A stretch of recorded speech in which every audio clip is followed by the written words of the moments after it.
Hello Saddlers fans, welcome back to another pre-match preview here at the Pallet Track Bescott Stadium. This afternoon, of course, we are taking on Bromley in Sky Bet League 2. And as you can see, Simon Hill is not with us today, but I know he'll be watching from afar. So if you are watching, Simon, good afternoon to you.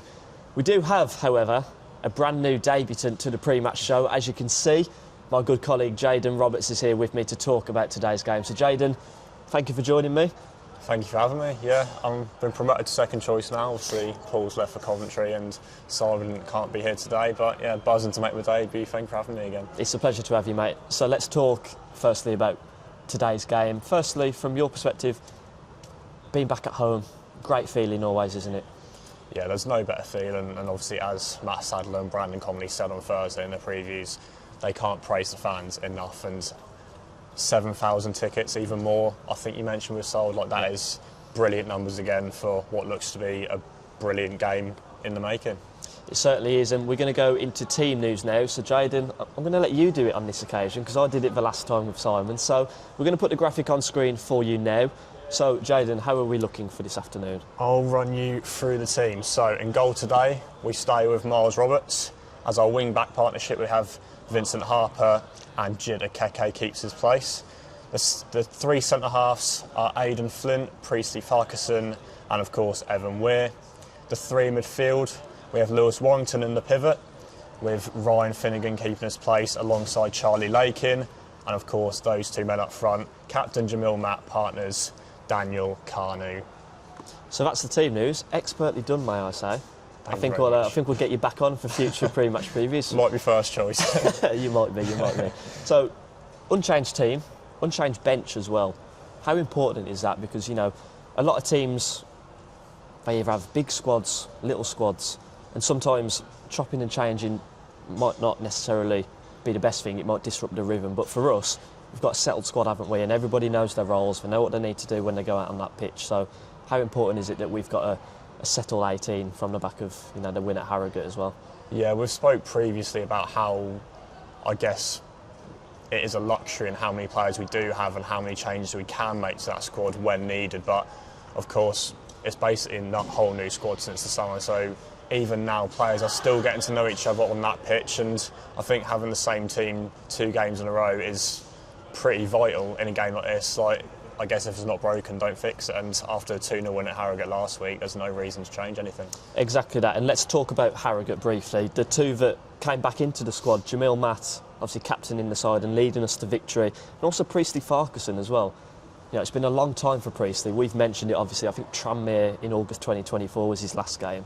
I remember when the injury happened and I felt so bad for him. And, you know, one thing you can never question about Priestley is his work ethic. He's desperate to play. So to see him back out there at Harrogate and to score a goal as well. I mean, he said it himself when he spoke to you after the game, didn't he? He was knackered when he scored that goal. Yeah. But how pleasing is it to see Priestley and Jammer coming back into the side and almost, you know, not looking like they've been out of the squad for a while?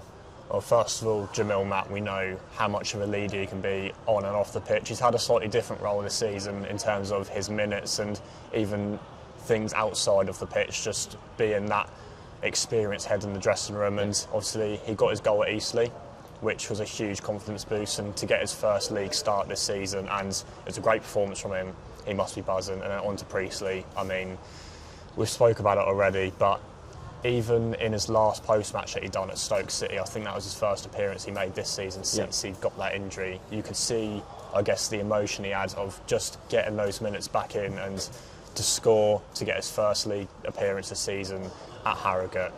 What an amazing day it was for him. It was, and congratulations again, Priestley, or the boss as I call him. It's a little inside joke at the training ground. Let's touch upon today's visitors, Bromley.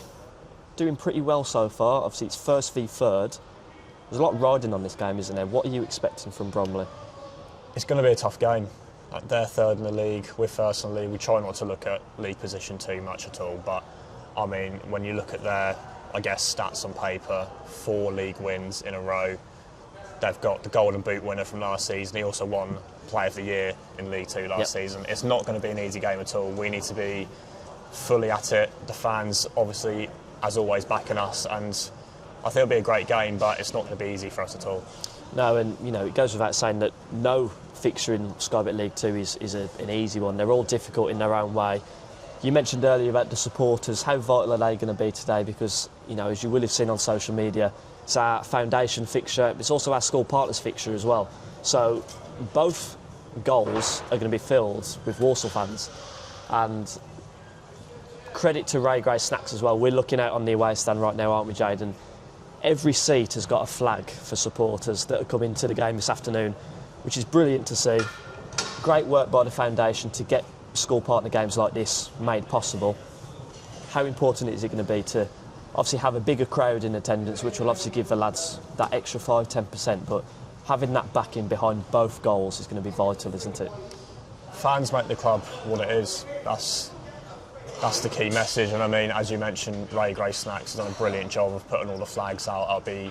It's a great touch to have in this game, and of course the foundation, what a fantastic job they've done with the schools day, etc. And you can't praise them enough. As I said, that's what the club's all about, and just more on the fans. I don't think there's a much better feeling than hearing the roar when we do get a goal here, and hopefully that can happen again today, and it'll be so vital. So, with all that being said, guys, it's set to be a fantastic occasion here this afternoon at the Pallet Track Bescott Stadium. If you are coming down, thank you for your support, and here's hoping come 5 o'clock we do walk away with 3 points. If you are in attendance this afternoon, make sure you grab yourselves a copy of the Saddler's Shout, and if you do, you'll be offered the chance to get a EFL Panini sticker book and album collection as well, so you can kickstart your journey there, get some packs, hopefully pack some Saddler's players. I know we've had a couple of packs to ourselves, haven't we? We've got some of the lads to open some as well. Yeah, so the lads have been getting involved, so make sure you get involved as well. Grab yourselves a copy of the Saddler's Shout. And with all that being said, enjoy the game today, and as always, up the Saddlers.